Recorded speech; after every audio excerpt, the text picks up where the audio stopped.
जब मैं छोटा था तो मेरे को एक पूज्य महापुरुष थे, उन्होंने हनुमान जी की आराधना में लगाया और उन्होंने बचपन में मुझको बजरंग बाण का,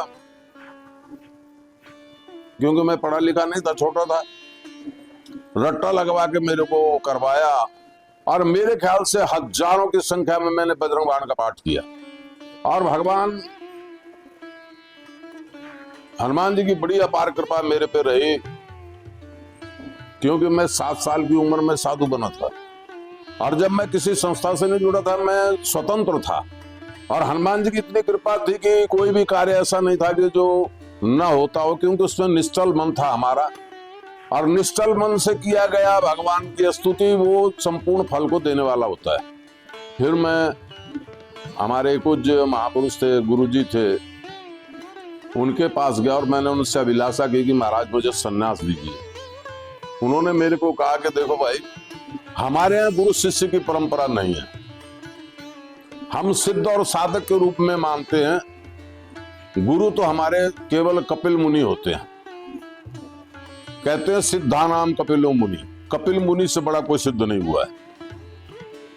तो कपिल मुनि को हम गुरु रूप में मानते हैं, व्यक्ति को नहीं मानते। मैंने कहा फिर महाराज? तो बोले जब कोई शुभ समय आएगा तो मैं आपको अपने समाज में सम्मिलित कराऊंगा। और 1 साल के बाद में वो समय आया। 1967 में मैंने नर्मदा तट पर ओमकारेश्वर में मेरी चोटी कटी वहां, और मैंने सन्यास धारण किया। अब जब हमने सन्यास धारण किया, हनुमान जी की तो हम साधना करते ही थे, परंतु वहां पर हम पंच देवताओं में सर्वश्रेष्ठ भगवान शिव की आराधना भी करने लगे, क्योंकि जितने महापुरुष थे सब सन्यासी महापुरुष थे, सभ्य थे। तो मैं नित्य प्रति भगवान का जो भी यथा योग्य, जो भी स्तोत्र पाठ या मंत्र जो भी हमको आते थे, उनसे भगवान का नित्य अर्चन करते थे और बड़ा आनंद की अनुभूति होती थी। और उससे बड़ा मतलब वो रहा, मैंने जमात में 5 साल लगाए, जो साधुओं की जमात, जहां हमको ट्रेनिंग दी जाती है हर एक प्रकार से, जो गुरुकुल के रूप में हमारे यहाँ माना जाता है, हमारा गुरुकुल है वो। तो हर प्रकार से सक्षम बनाने के लिए उन्होंने हमको हर प्रकार की ट्रेनिंग दी। फिर मेरे मन में हुआ कि अब घूमा जाए, तो मैं गुजरात में चला गया। विभिन्न स्थानों से होते हुए एक मालसर ग्राम है बड़ौदा जिले में, नर्मदा तट पर। तो वहां पर मंगलनाथ महादेव, उनको अंगारेश्वर महादेव भी कहते हैं, उनकी पीछे भी बहुत बड़ी एक महिमा है, उनकी स्टोरी है, उनकी कथाएं हैं। तो वहां पर हमारे पूज्य महंत आनंदपुर जी महाराज, जो ब्रह्मलीन हो गए हैं, वो रहते थे। जब मैं वहां पहुंचा, मिला, बैठा, उन्होंने वहां मेरे को बड़े प्रेम से रखा, क्योंकि हम जो साधु परिवार में थे वो हमारा परिवार इकट्ठा ही था। तो जब मैंने 15 दिन रात, मैंने कहा महंत जी कोई सेवा बताओ। तो बोले भाई तुम भगवान की भक्ति करते हो, पूजा पाठ करते हो, तो तुम ऐसा करो कि भगवान शिव की पूजा करो। तो जो अंगारेश्वर महादेव, मंगलनाथ महादेव है, बड़े जागृत हैं, उनकी बड़ी महिमा थी। तो मैं नित्य प्रति पूजा करता था, जो भी पाठ स्तुति मेरे को आती थी वो भगवान के सामने करता था, जाप करता था। तो एक पंडित जी थे वहां पर, वो वहां एक ब्रह्मचारी आश्रम था, उसमें वो रहते थे। तो नित्य प्रति आकर के रुद्राभिषेक करते थे। ब्राह्मण परिवार से मेरा जन्म हुआ। हमारे पूर्वज जो थे वैदिक ब्राह्मण थे, सब वैदिक अनुष्ठान करने वाले, बड़े बड़े यज्ञ आदि अनुष्ठानों को करने वाले। तो जब वो वेद का पाठ करते, रुद्री का पाठ करते थे, तो मेरे मन में अन्य भावना उत्पन्न हुई कि क्यों ना मैं भी इसको सीखूं।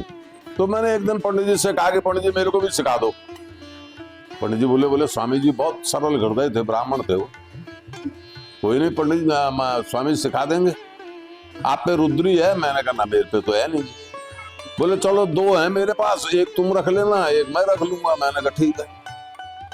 अब वो अगले दिन रुद्री लेके आ गए।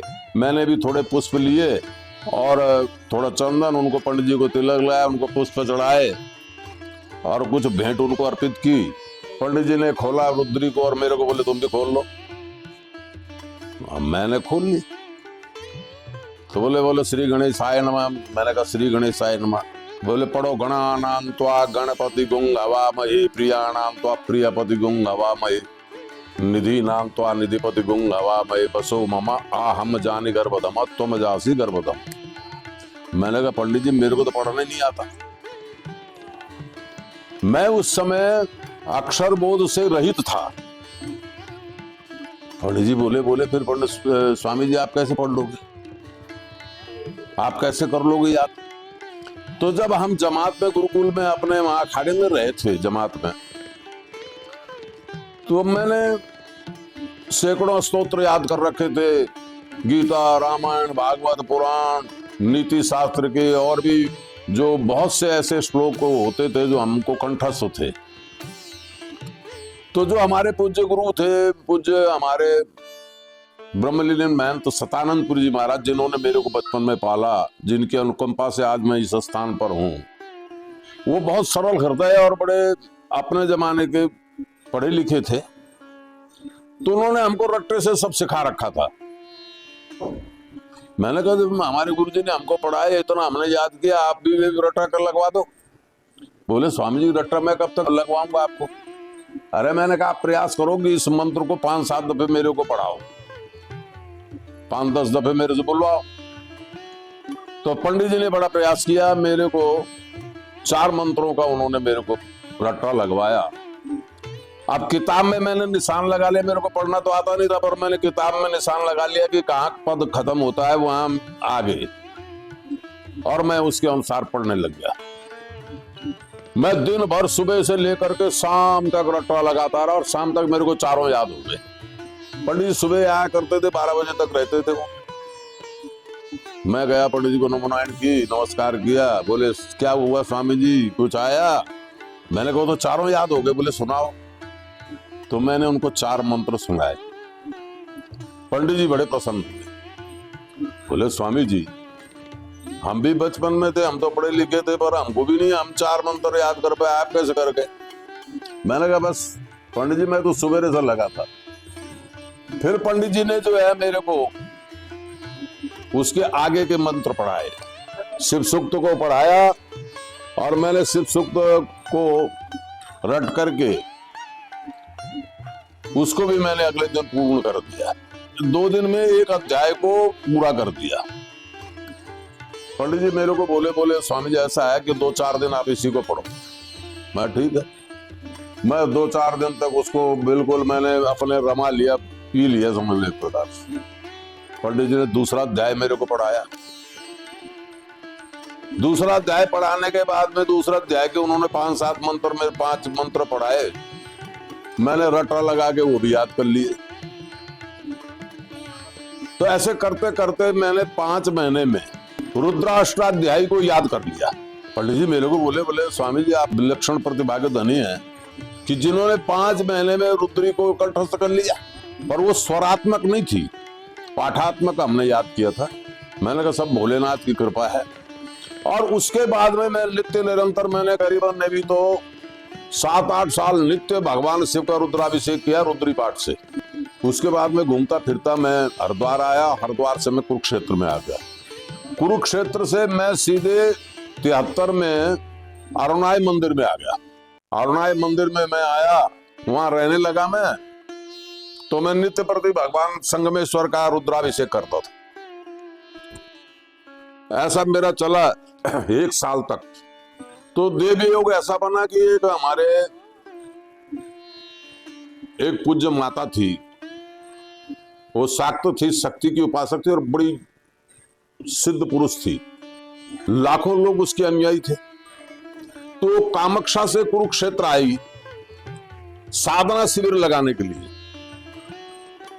कम से कम में भी 100-150 लोग थे जो उनसे शाक्त दीक्षा लेना चाहते थे और शक्ति की आराधना उनसे करना चाहते थे।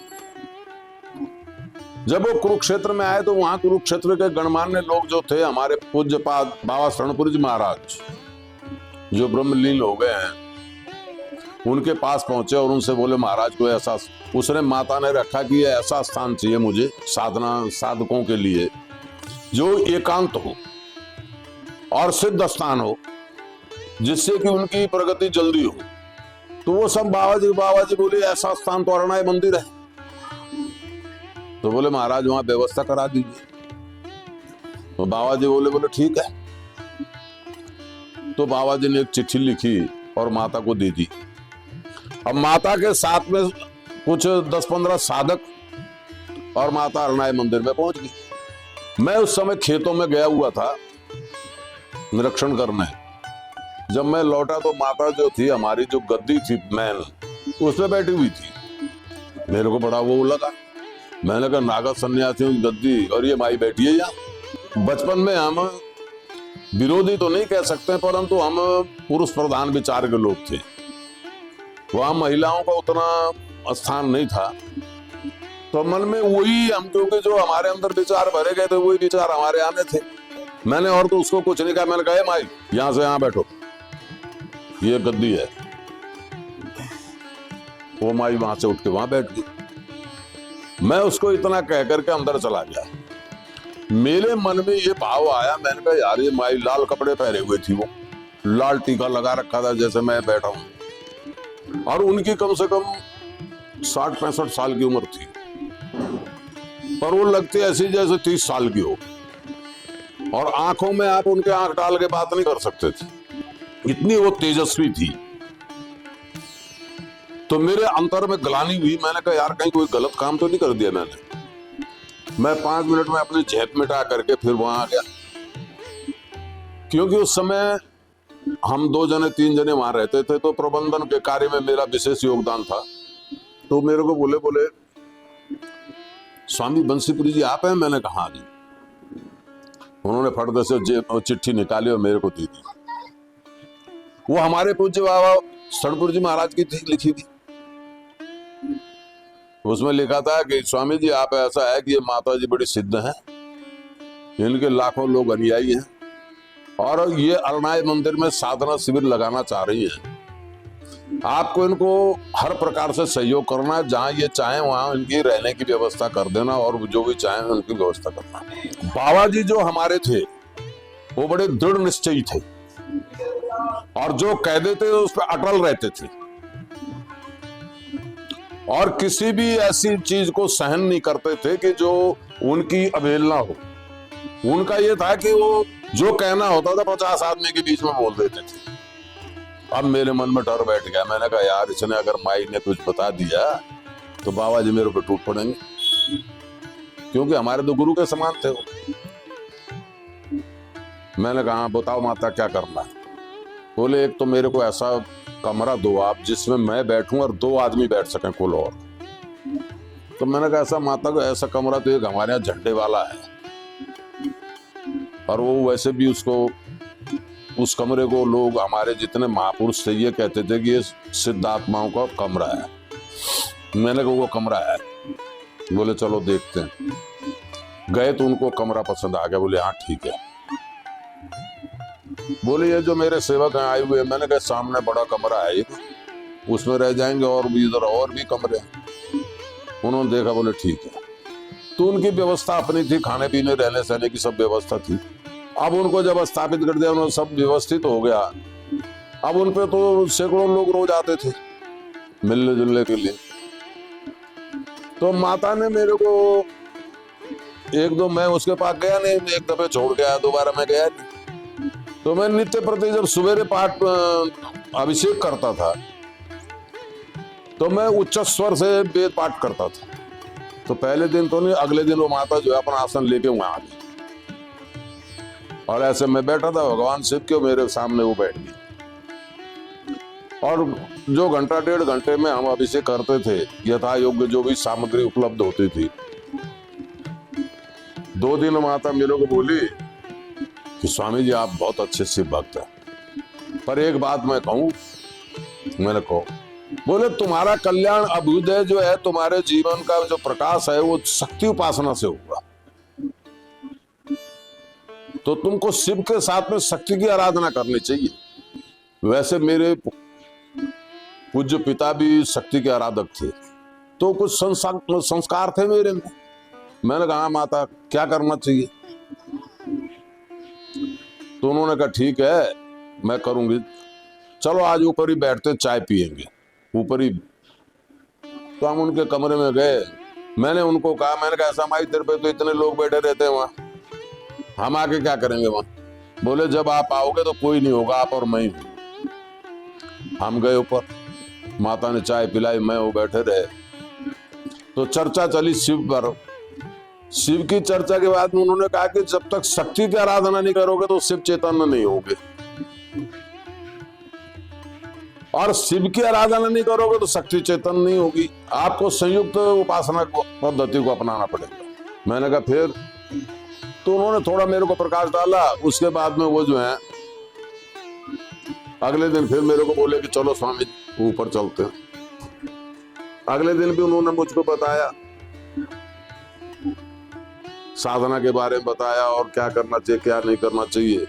तीसरे दिन वो मेरी को बोली, उन्होंने साधना के कुछ विशेष सूत्र मुझको बताए कि क्या करना चाहिए क्या क्या नहीं करना चाहिए। बोले अगर आप शक्ति की आराधना करना चाहते हैं तो स्त्री द्वेष आपके अंदर से खत्म होना चाहिए। स्त्री कैसी भी हो आपको उसका सम्मान करना चाहिए, चाहे वो नहाई धोई हो, चाहे वो शुद्ध हो या अशुद्ध हो या मलिन हो। और किसी भी स्थिति में अगर वो कुछ आपको अर्पण करते हैं तो आपको ग्रहण करना पड़ेगा, क्योंकि हम वैष्णव मत को मानते थे तो हम शुद्ध अशुद्ध का ज्यादा विचार करते थे। हर एक आदमी से कोई चीज ग्रहण नहीं करते, बोले नहीं महाराज ये गलत है। अगर कोई महिला आपको कोई भी चीज अर्पित करती है तो आपको लेना पड़ेगा। दूसरा उन्होंने मेरे को कहा कि कभी महिलाओं से आपने द्वेष नहीं करना और उनके लिए कभी भी आपने कोई गलत वो नहीं करना है। अगर कोई महिला आपको कुछ कह भी दे तो आपने उसको हल्के से लेना है, उसको गहराई से अपने हृदय में नहीं धारण करना, कभी रागा द्वेष नहीं रखना। चलो चौथे दिन उन्होंने मुझको कहा कि अब आपका दीक्षा लेने का टाइम आ गया, मैंने सारी विधि आपको समझा दी है, परंतु आप मेरे से दीक्षा तो लोगे नहीं। तो हम तो पहले इन भावना से ग्रसित थे, हमने कहा नुमाई ये तो मुश्किल है। तो बोले उन्होंने मुझको एक मंत्र बताया।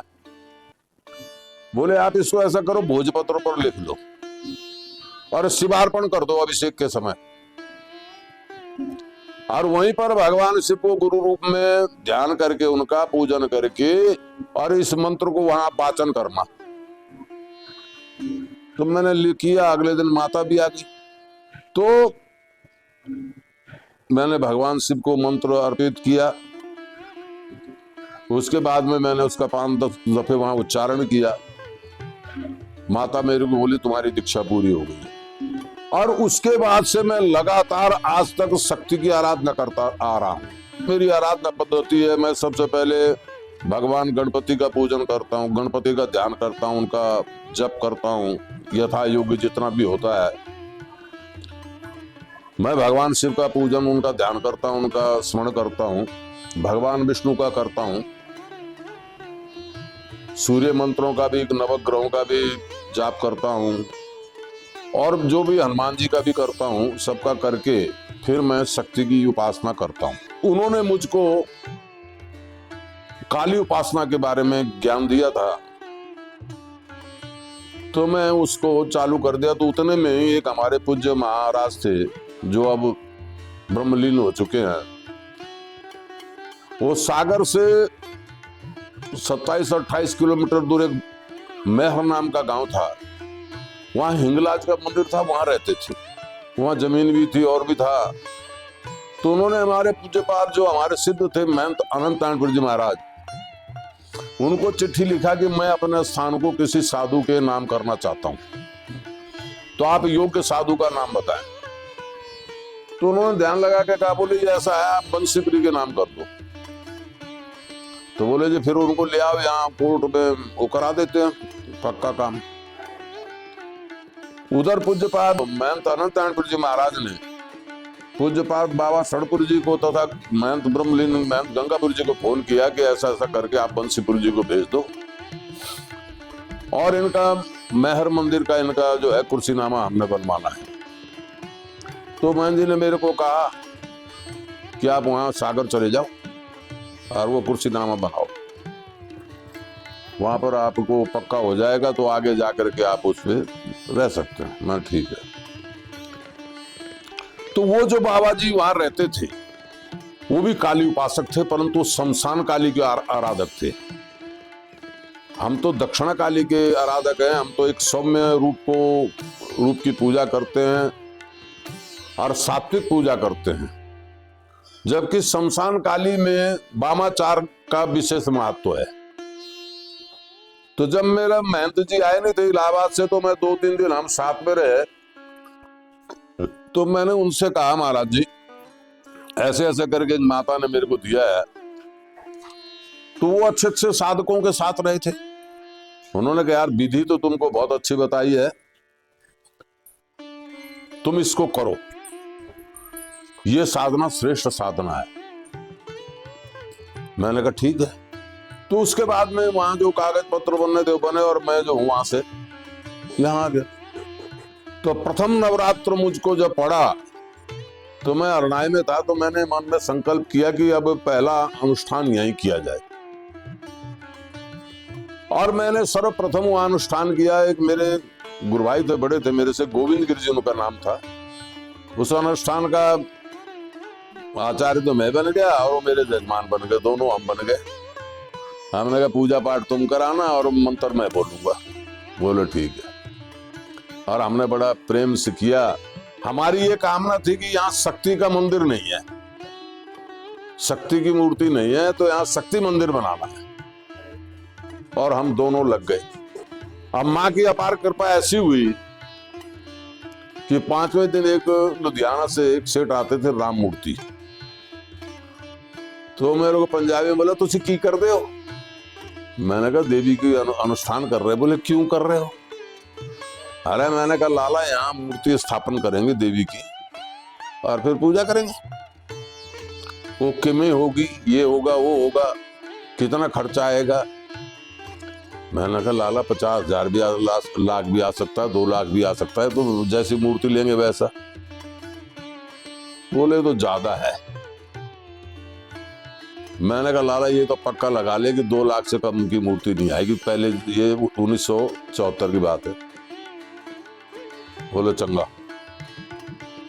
बोलो तो उतना तो ब्योत नहीं बनता मेरा। मैंने कहा चल कोई नहीं है तो ठीक है, कोई और में आएगा। वो शाम को फिर आ गया। बोले मूर्ति तो मैं ला दूंगा। मैंने कहा लाला मूर्ति तो ला देगा, प्रतिष्ठा कौन कराएगा? जो मूर्ति लाता उसको प्रतिष्ठा करानी पड़ती है। बोले उधर की होगा? मैंने कहा ब्राह्मण आएंगे, वो पूजा करेंगे, पाठ करेंगे, जब करेंगे, उसमें सामान में भी खर्चा होगा। बोले उधर की खर्चा आएगा? मैंने कहा 20-30 हजार आ जाएगा। सोचता रहा। उस दिन वो चला गया उठ के, फिर सवेरे आ गया मेरे। बोले चलो वो भी मैं करूंगा। मैंने कहा अभी तो फाउंडेशन बनाना है लाला। बोले ये मेरे को नहीं होगा। मैंने कोई नहीं। मैंने कहा चलो एक तो ये मूर्ति का स्थापन करने वाला मूर्ति वाला मिल गया।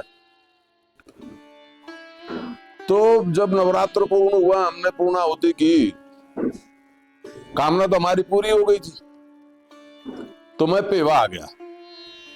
मेरे कुछ इंजन का सामान लेना था। तो यहाँ एक अरनाई वाले लाला मोहनलाल जी थे। तो उनकी दुकान से हम इंजन का सामान ले जाते थे। उनकी स्पेयर पार्ट की दुकान थी। तो मैं वहां बैठा। बोले क्या कर रहे हो आजकल आप लोग? मैंने कहा ऐसा ऐसा। मैंने कहा अभी तो हम नवरात्र से उठे। बोले क्या किया? मैंने कहा ऐसा ऐसा। बोले क्या कर रहे थे? मैंने कहा ऐसे ऐसे मूर्ति स्थापना का हमने प्रोग्राम बनाया था। बोले फिर? मैंने कहा मूर्ति वाला मिल गया और वो स्थापना भी वही करा देगा। बोले फिर? मैंने कहा फाउंडेशन बनाना उसका, पूरा वो बनाना है उसका। मेरे को बोले कितना खर्चा आ जाएगा? मैंने कहा मेरे को क्या पता, मिस्त्री बताएगा। बोले किसी को कहना नहीं, वो सारा मैं कर दूंगा। मैं मिस्त्री लाके वहां चेक करा के देखता हूं, जैसा भी आप कहोगे वैसे बनवा। और वो बन गया, मूर्ति स्थापना होगी। तब से निरंतर हम शक्ति आराधना करते आ रहे हैं। फिर जब पढ़ते रहे, ग्रंथों का अध्ययन किया, तो बहुत सी देवियां उसमें प्रत्यक्ष हुई, उनका ज्ञान हुआ। तो मां पीताम्बरा बगलामुखी जब मैं यहाँ आया तो बहुत कम लोग यहाँ जानते थे बगलामुखी को। तो सर्वप्रथम मैंने अरनाई में ही अनुष्ठान किया। सभी भी जो यथा योग्य मेरे को आता था, माँ की बड़ी कृपा हुई और धीरे धीरे हम उसके मर्मज्ञ बन गए। हमने त्रिपुर सुंदरी की भी साधना की, षोडशी की, हमने छिन्नमस्ता की साधना की, हमने धूमावती की साधना की, हमने प्रत्यांगिरा की साधना की, हमने कमलात्मिका की साधना की। तो हमारा साधना का वो फिर मेरा एक शौक बन गया। मैं ये देखने लगा कि क्या ये शक्तियों में कोई विशेष महत्व कुछ है, परंतु उस समय इतना आनंद हुआ कि मेरे को उनकी शक्तियों का भाषा ही नहीं रहा कि क्या शक्ति की जरूरत, मैं सिर्फ उसमें लीन हो गया। मैंने 15 साल तक अरनाई और धनीपुरा में सेवा की, अखाड़े की। 1988 को मेरे मन में संकल्प आया कि अब स्वतंत्र रूप से मुझको कार्य करना चाहिए। सेवा कार्य मैंने बहुत कर लिया, तो मैंने अरनाई छोड़ा।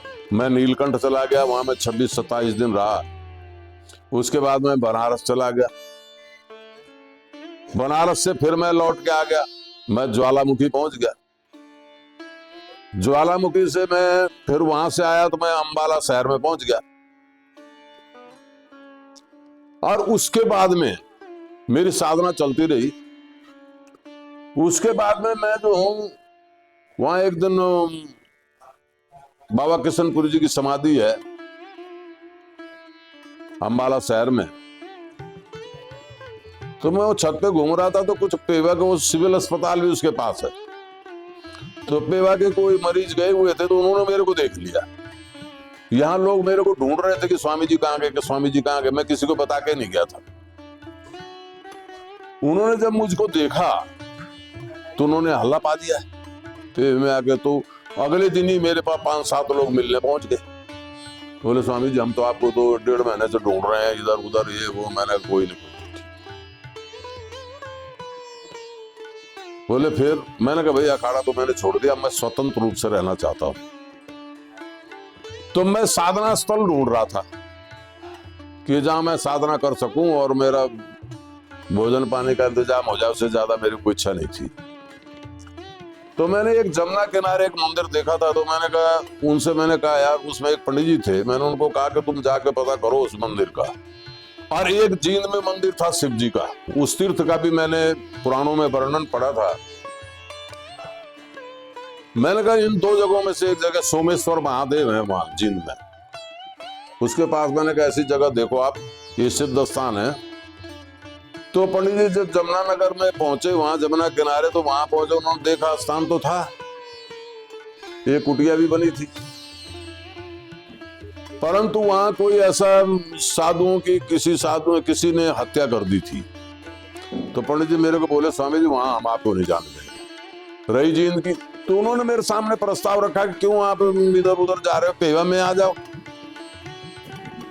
मैंने कहा पेवा में कहा? बोले पृथ्वेश्वर महादेव में आ जाओ, वहां खाली है, कोई है नहीं। मैंने ठीक है, विचार करेंगे इस पे। रात में मैंने सोचा यार यहाँ क्या जरूरत है, यहाँ अब मैं यहाँ रहूंगा तो फिर मेरे को दबाव डालेंगे, मेरे को फिर जाना पड़ेगा, अरनाई जाना पड़ेगा, कहीं रहना पड़ेगा। मैंने कहा नहीं पंडित जी मैं वहां नहीं जाऊंगा। तो बोले फिर मैं जींद जाता हूँ। मैंने कहा चलो देखते हैं। तो उसी दिन रात को मेरे मन में संकल्प आया, मैंने कहा यार प्रतिभा तो सभी के सामने दिखानी चाहिए। अपने नगर में, अपने गांव में अगर हम अपना प्रतिभा का प्रदर्शन नहीं कर सके तो बाहर प्रदर्शन का उसका क्या महत्व है। तो मैंने मन में संकल्प किया कि मैं यहीं रहूंगा पेवा। तो एक पंडित जी और थे, बड़े अच्छे थे, मेरे मित्र थे, भगत थे। उनका यहाँ माँ बाला सुंदरी जी का मंदिर है, उनका नाम पंडित शिव कुमार चक्रपाणी था। वो मेरे को मिलने गए तो मेरे को बोले आप इधर उधर क्यों भटक रहे हो, ना किसी को वो है, मैं आपको अपना सारा मंदिर लिख के देता हूँ, और मैं भी लिख दूंगा, मेरी पत्नी और मेरा लड़का है, हम सब मिलके आपको लिख के दे देंगे। अच्छी जगह है, बड़ी जगह है वो भी। मैंने मन में सोचा, मैंने कहा यार नहीं, किसी का व्यक्तिगत गृहस्थ का स्थान तो लेंगे नहीं। मैंने कहा नहीं पंडित जी, अभी तो कोई जरूरत नहीं, अभी तो शिवालय के बारे में देखते हैं। अगले दिन जब लोग मेरे पे पहुंचे तो मैंने कहा ठीक है, शिवालय का करो आप, पहले एक स्टाम्प बनाओ और उसमें मुझको वहां का मेरा पट्टाभिषेक करो और मेरे को लिख के दो, सारा नगर पंचायत जितने भी गांव के शहर के जो नंबरदार हैं और जो लोग हैं सब वो मुझको लिख के दें, प्रतिष्ठित लोग, फिर मैं आता हूँ। अब यहाँ लोगों में बड़ा उत्साह, जब मेरा नाम सुना लोगों ने कि पृथ्वेश्वर में आ रहे हैं स्वामी जी, तो लोगों में बड़ा उत्साह था। 2 दिन में करीबन सैकड़ों लोगों के दस्तखत करके और एक स्टाम्प बना के मुझको दे दिया गया। अब बोले चलो, मैंने कहा यार ये थोड़ा गड़बड़ है। मैंने कहा नहीं ऐसे नहीं, अब 4 आदमी के साथ थोड़े जाऊंगा मैं, आप 20-50 आदमी आओ मेरे को लेने को, फिर चलता हूं मैं। तो उससे अगले दिन क्या हुआ कि 5-7 गाड़ी में यहाँ के बड़े प्रतिष्ठित जो ब्राह्मण परिवार थे और थे, सब इकट्ठे होकर के और वहां पहुंच गए। बोले चलो जी। अब मैं विवश हो गया, मैंने कहा जाना तो पड़ेगा ही, कागज भी मैंने लिखवा लिया था और वो भी कर लिया, मैं चलो। अब जब मैं रास्ते में आया, मेरे मन में आया संकल्प कि कहीं बड़े बाबा जी आ जाएं, पूज्य महंत गिरधर नारायणपुर जी का फोन आ जाए, पूज्य महंत अनंत नारायणपुर जी का फोन आ जाए, या पूज्य किसी महापुरुष का फोन आ जाए, तो मेरे को यहां से छोड़ना पड़ेगा। तो मैंने वही संकल्प लिया कि 45 दिन में मंदिर की परिधि से बाहर नहीं जाऊंगा, और 45 दिन अगर मैं टिक गया तो फिर मेरे को कौन उखाड़ेगा। मैंने सबको बताया। 23 मई 1988 को पूरे नगर में जब मेरा पट्टाभिषेक हुआ वहां शिवालय में, तो 5000 के लगभग, उससे भी ज्यादा लोग थे। सैकड़ों की तादाद में मेरे को चादरें उड़ाई गई और मेरे को वहां पट्टाभिषेक करके महंत बना दिया गया। मैंने वहां घोषणा कर दी कि मैं यहाँ यात्रियों के लिए निःशुल्क धर्मशाला बनाऊंगा, यहाँ पर अन्न क्षेत्र चलाऊंगा, ये करूंगा वो करूंगा। अब सब जो है वो सोचने लग गए कि यहाँ है तो कुछ नहीं। अरे इतनी उन्होंने घोषणा कर दी, लोगों ने मेरे को कहा है, मैंने कहा घोषणा तो कर दी, जब घोषणा की है तो कुछ ना कुछ हो ही जाएगा। और देवयोग से 3-4 साल के अंदर ही मैंने धर्मशाला भी बनवा दी, लंगर भवन भी बनवा दिया, सारा कुछ बनवा दिया, और मैं वहां रहता रहा। परंतु वहां पर कुछ कोलाहल ज्यादा होने की वजह से और कई समस्याओं की वजह से मैंने सोचा कि एकांत साधना लायक योग्य नहीं है जगह। तो जो ये काली पीठ है, यहाँ स्वर्गीय श्री जयप्रकाश ऋष्यान, श्रीमती राजबाला ऋष्यान, ये परिवार मेरे शिष्य थे। तो ये मेरे पे शिवालय में पहुंचे तो बोले स्वामी जी एक हमने वेयर हाउस बनाना है और उसकी ईंट आपने रखनी। मैं कहाँ बना रहा है? बोले उधर बना रहा हूँ। मैंने कहा अच्छा। तो मैं छूटते बोला, मैंने कहा यार तू काम तो कर लिया है, तेरा बनता नहीं है, न्यू तो पत्थर तो रखवा ले मेरे से। बोले ना जी सारा काम तैयार है, बैंक का लोन भी तैयार है, सारा कुछ तैयार है और सब कुछ अब लगाने का ही देरी है। अरे मैंने कहा पंडित लगेगा नहीं। बोले चलो कुछ। उसकी पत्नी बोले काय को आप इनके बीच में डाल रहे हो, आप तो नींव पत्थर रखे आओ। तो हमने वो निकलवाया ब्राह्मण से और हम यहाँ आ गए, नींव पत्थर लगाया। तो पंडित जी बोले मैंने आपको एक प्लाट देना है यहाँ। वो प्लाट काट रहे थे। मैं कितना बड़ा? बोले 10 मरले 15 मरले का दे दूंगा। तो मैं यहाँ घूमने लगा। तो जब मैं यहाँ आया, ये हमारे मंदिर के पीछे सरस्वती बहती थी। अब तो ये बंद हो गई ड्रेन की वजह से। पहले यहाँ सरस्वती, तो ये दक्षिण को घूमी है सरस्वती यहाँ। तो मेरे मन में फट से ये भावना थी कि मैं दक्षिणा काली पीठ की स्थापना करूं। उससे पहले वैसे मैंने शिवालय में काली माता की स्थापना की थी, दक्षिणा काली की, पर मेरे मन में संतुष्टि नहीं थी।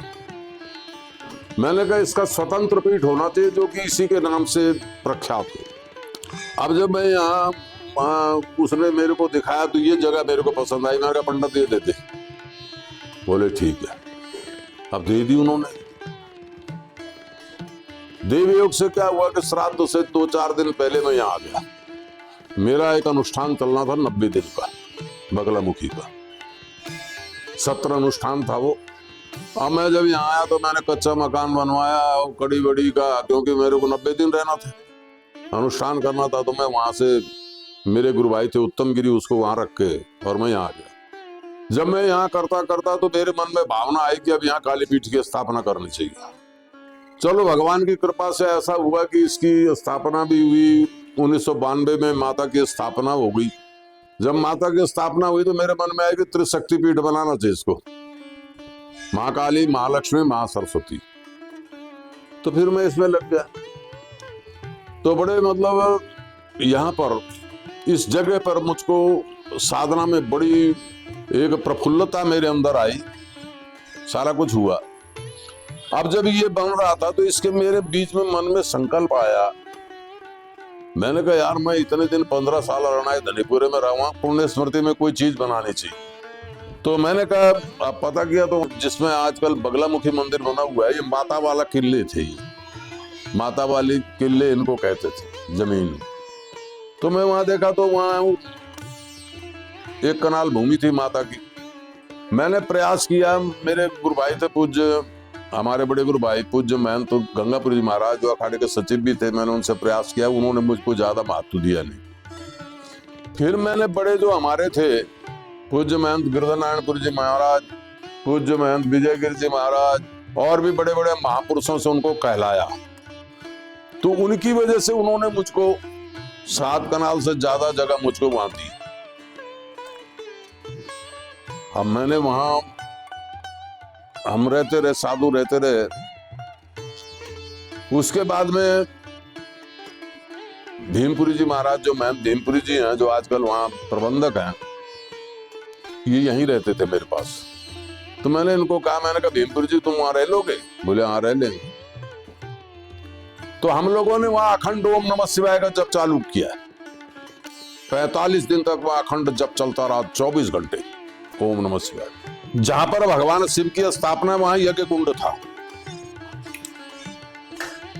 उसके जब शिव स्थापना हो गई तो मेरे मन में संकल्प आया, मैंने कहा यार यहाँ बगलामुखी मंदिर बनाया जाए। तो मैं था, उत्तम गिर थे, भीमपुरी, हम तीनों बैठे थे। मैंने कहा यहाँ बगलामुखी मंदिर बनाते हैं। बोले क्या करेंगे, ये है वो है। अरे मैंने कहा भीमपुरी है। मैं भीमपुरी को बोला, मैंने कहा इसी से सब तेरी प्रगति होगी और यही तेरे लिए श्रेष्ठ है। चलो हम लोगों ने प्रयास किया और हम लोग जो है उसमें कामयाब हो गए। अब जो धनीपुरे में पीताम्बरा पीठ है, इसको उस पुण्य स्मृति में हमने इसका निर्माण किया कि मैं बचपन में वहां रहा था। तो मैंने सोचा कि इस गांव से मेरा स्नेह था, वो हमारे श्री पंचायती अखाड़ा महानिर्वाणी का पूरा गांव है। मैंने कहा कोई ना कोई देवस्थल यहाँ होना चाहिए जिससे कि इसकी प्रख्याति हो गांव की। और भगवान माँ पीताम्बरा की कृपा से आज ये पूरे भारत में प्रख्यात है। मैंने ये देखा कि जो शक्ति की आराधना करते हैं, चाहे वो माँ काली की हो, चाहे बगलामुखी की हो, चाहे लक्ष्मी की हो, चाहे त्रिपुर सुंदरी की हो, चाहे त्रिपुर भैरवी की हो, चाहे कमलात्मिका की हो, अगर अनन्य भाव से संयम, साधना, समर्पण और श्रद्धा और विश्वास, जब इसका युग्म मनुष्य के हृदय में आता है, जब वो उसको स्वीकार करता है, तब वो साधना के तरफ अग्रसर होता है। अब देखिए जो साधनाएं हैं ये बहुत व्याधियों से भरी पड़ी है। मैंने अपने जीवन में अनुभव किया है कि इसमें बहुत सी अड़चनें आती हैं, बहुत सी परेशानी आती है। मेरे जीवन में ही बहुत आई, हानि भी आई, यश भी आया, अपयश भी आया, सारा कुछ आया, पर हम अडिग रहे, हम हिले नहीं इससे। और माँ की कृपा ऐसी रही कि कोई भी कार्य ऐसा नहीं है मन में सोचा हुआ जो अधूरा रह गया। और उसके बाद में प्रगति रही। जो माँ पीताम्बरा बगलामुखी है धनीरामपुरा में, ऐसे ऐसे कार्य हमने वहां लोगों के कराए। हम तो पाठ जाप वाप करते नहीं, ब्राह्मणों के द्वारा अपने मन की विधि, जो हम शास्त्रों की विधि के अनुसार हमने वहां करवाए। और ऐसे ऐसे कार्यों की सिद्धि हुई कि लोग सोच ही नहीं सकते हैं कि यह कार्य हो सकता था। और उसके बाद उसकी प्रख्याति चल पड़ी। हम लोग शुरू में 5-7 ब्राह्मण लेकर के और खुद ही मैं, भीमपुरी और सब मिलकर के साधु वाधु मिलके वहां यज्ञ का आयोजन हमने किया। खुद ही हम लोग आहुति करते थे, खुद ही पूजा पाठ करते थे। धीरे धीरे करते करते फिर मैंने इसको कहा, मैंने कहा यार 5 लाख आहुतियों का करें। 2-3 साल के फिर लोग उसमें जुड़ने लग गए। अब वो प्रत्येक वर्ष वहां पर बड़े पैमाने पे बगलामुखी आयोजन किया जाता है। हमारे मंदिर में पाखंड नहीं है, हम सात्विक विधि को अपनाते हैं, हम सात्विक विधि के उपासक हैं। हम अन्य विधियों का सहारा नहीं लेते, क्योंकि हम धर्मार्थ काम मोक्ष की जो ये कामना है, हमारे काम तो सन्यासी हैं, तो हमने उसको सात्विक विधि से अपनाया। वैसे मां बगलामुखी सात्विक, राजस और तामस तीनों प्रकार से इसकी साधना की जा सकती है, ऐसे धर्म हमारे तंत्र शास्त्रों में आया है और उसका उल्लेख भी है। परंतु हमने सात्विक विधि को अपनाया और मां की ऐसी अपार कृपा है कि अब तो हजारों लोगों के काम वहां होते हैं। और भी मंदिर हैं बगलामुखी के। दतिया में पूज्य स्वामी जी महाराज थे, वो परम उपासक थे मां बगलामुखी के। ऐसे हमारा ये पीठ है। हिमाचल में भी पीठ है, पर कईयों ने पूजा विधि को एक प्रकार से विकृत कर दिया है। परंतु हम शास्त्रानुसार, तंत्रानुसार, वैदिक अनुसार उसका साधना पद्धति को अपनाते हैं। और ये जो पीठ है, अगर अनन्य भाव से, मैंने कहा ना, संयम, साधना, समर्पण, श्रद्धा और विश्वास, इसको युक्त होकर के अगर आप मां भगवती की पराम्बा की वहां स्तुति करोगे तो ऐसा हो ही नहीं सकता कि आपका कार्य ना हो। यह मेरा खुद का अनुभव है। वहां एक और विशेषता है, बहुत से कृत्य आदि दोष लोग कर देते हैं, एक दूसरे पे प्रयोग कर देते हैं। उन प्रयोगों के समन के लिए वहां मैंने प्रत्यांगिरा देवी की स्थापना की। आपने देखा होगा कि वहां शेर पे बैठी हुई देवी है और उसके हाथ में कैंची है। भारत में ऐसी कोई देवी आपको नहीं मिलेगी। तो वो प्रत्यांगिरा देवी है। प्रत्यांगिरा एक अद्वितीय शक्ति है। जब उसको जागृत किया जाता है तो वो अणु बम, परमाणु बम से भी खतरनाक है। वो कहीं भी ध्वस्त कर सकती है, किसी को भी ध्वस्त कर सकती है।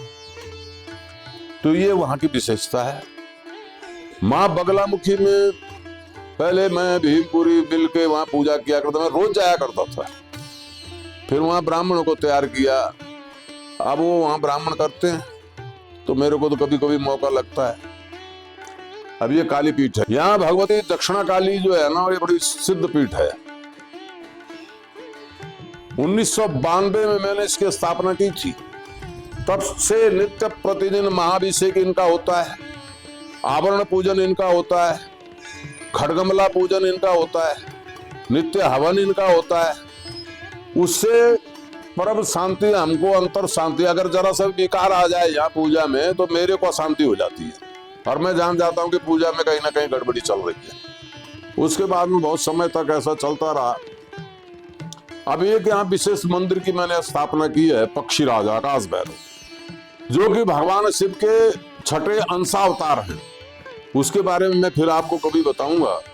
तो ये जो 1-2 स्थल हैं यहाँ पर पेवा में, हमारे पुण्य भूमि में, जो कि साधकों के लिए सर्वश्रेष्ठ स्थल हैं। एक तो मां बगलामुखी पीताम्बरा पीठ धनीरामपुरा, और एक दक्षिणा काली पीठ मंदिर मॉडल टाउन। यहाँ पर मैंने बहुत से साधकों को दीक्षा भी दी है और बहुत से साधक जो यहाँ रहे हैं, जिन्होंने अन्य भाव से मां की साधना की है, तो आज उच्च पदों पर, उच्च जगहों पे वो बैठे हुए हैं। जो ब्राह्मण भी मेरे पास रहे हैं वो आज करोड़पति हैं। बहुत अच्छी अच्छी उन्होंने जगह, अपने फ्लैट ले रखे हैं बंबई में, दिल्ली में, और बहुत विभिन्न स्थानों में वो रह रहे हैं। तो जो साधक हैं, साधना को कभी भी सकाम नहीं करना चाहिए। निष्काम साधना ही मनुष्य को संपूर्ण कार्यों की सिद्धि देती है। जिस प्रकार एक माता को पता होता है कि मेरे बच्चे को कब क्या चाहिए। अब छोटा शिशु होता है तो माँ ये देखती है, अब ये भूखा है अब इसको दूध चाहिए, अब ये गीला हो गया, इसके कपड़े बदलो, इसको क्या चाहिए क्या नहीं चाहिए, हर चीज का उसका कुशल क्षेम वो रखती है। ऐसे ही माँ भगवती है, भगवान है कि वो अपने भक्तों की संपूर्ण इच्छाओं का ध्यान रखते हैं कि कब किसकी क्या चीज की इसको आवश्यकता है। हमारे यहाँ पूजा पद्धति 3 प्रकार की है, सात्विक, राजस और तामस। सात्विक उपासना तो हम लोग जो साधक हैं, योगी हैं, महात्मा हैं, हम सात्विक विधि को अपनाते हैं। हमारा कोई विशेष, हमारे को तो यह है कि भगवती की कृपा हमको प्राप्त हो। राजस विधि उसको कहते हैं कि कार्य विशेष के लिए कोई अनुष्ठान किया जाए। सात्विक में वस्तु विशेष की अधिक आवश्यकता नहीं है। यथा योग्य जो आपको वस्तु विशेष मिलती है उससे देवी को अर्पण करो, भगवान को अर्पण करो और अपनी साधना करो। परंतु जब राजस पूजा हम करते हैं तो शास्त्रों में लिखा है कि पूजा विधि बिना, पूजा में हर विधि का अपनाना जरूरी है। पूजा में हर जो वो वस्तु, अब हमारे यहाँ एक पंचोपचार पूजा होती है, एक षोडशोपचार होती है, एक 64उपचार होती है, एक शतोपचार होती है, एक शास्त्रोपचार होती है। तो जिस अब जैसे आप पूजा कर रहे हैं, जब हम मंत्र का जाप करते हैं तो वो जो पूजाएं हैं, जो राजस पूजा का मैंने वर्णन कर रहा था आपसे, तो जो जिससे योग्य है उसको उस प्रकार से संपादित करना चाहिए। उसमें किसी प्रकार की न्यूनता नहीं होनी चाहिए, उसमें कोई कंजूसी नहीं होनी चाहिए, उसमें पूर्ण जो उसकी विधि लिखी है उसके अनुसार होनी चाहिए। जब हम देवता की उपासना करते हैं, उसके मंत्र का जाप करते हैं, तो मंत्र चैतन्य के 4 लक्षण वहां बताए गए हैं। सर्वप्रथम देवता का ध्यान, फिर उनका नमन, उस मंत्र का जप, नमः, फिर उसका देवता का पूजन, पूजन के बाद उसका तर्पण, और तर्पण के बाद उसका स्वाहा, हवन, और पंचम विधि उसकी है कि ब्राह्मण भोजन या कन्या भोजन करा करके तब अनुष्ठान की पूर्ति होती है, ऐसा शास्त्र कहते हैं और हम लोग भी करते हैं। तो राजस पूजा होगी। सात्विक पूजा में विशेष की जरूरत नहीं, परंतु जब आप राजस पूजा करोगे तो उसमें हर चीज की आवश्यकता आपको होगी। और एक होती है तामस पूजा, उसमें अखाद्य वस्तु को खाद्य वस्तु के रूप में परिवर्तित करके देवता को अर्पित करना है। जिन चीजों को हम नहीं खाते या जिनको हम अशुद्ध मानते हैं, उनको शुद्ध रूप प्रदान करना। वो उस साधक के उसमें इतनी क्षमता होनी चाहिए कि अखाद्य वस्तु को खाद्य रूप में परिवर्तित करके वो देवता को अर्पण करे। तो सात्विक, राजस, तामस। सात्विक जो है वो अन्य भाव से देव कृपा के लिए है, राजस जो है कामना पूर्ति के लिए है, और तामस जो है परपीड़न के लिए या दुख देने के लिए या कुछ और करने के लिए, ऐसे कार्यों के लिए होती है। जो उपासक होते हैं, उपासकों को एक विचारणीय विषय है, ना उनको श्राप देना चाहिए किसी को, ना वरदान देना चाहिए। ना वो श्राप दें और ना वरदान दें। अगर श्राप देते हैं तो भी उनके कार्य, जो उनकी साधना, वो नष्ट हो जाती है, और वरदान देते तो भी नष्ट हो जाती है। तो साधक को कभी भी किसी को न श्राप देना चाहिए, न वरदान। हाँ, उनको एक खुश रहो बच्चा, लगे रहो, इस भावना से।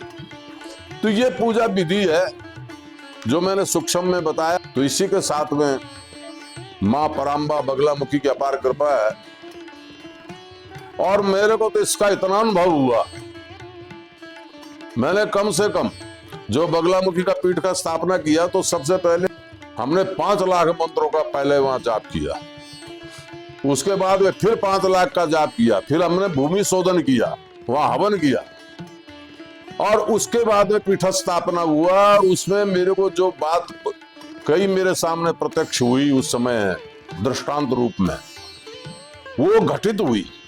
तो जो ये पीठ स्थान होते हैं, ये बड़े सिद्ध स्थान होते हैं। वैसे जो पीठ शब्द है ये 52 पीठों से जुड़ा हुआ है।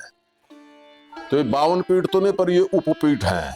परंतु ये साधना के द्वारा ये पीठ स्वरूप को प्राप्त हो गए। अब लोग धाम लिख लेते हैं, फलाना धाम।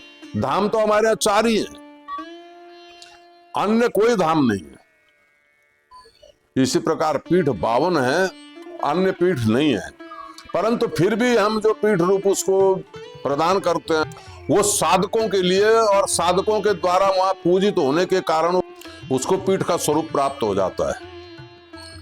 तो धनीरामपुरा और ये पेबा श्री दक्षिणा काली पीठ मंदिर, ये दोनों ही जागृत स्थान है। अब मेरे पास में करीबन 12-15 स्थान है।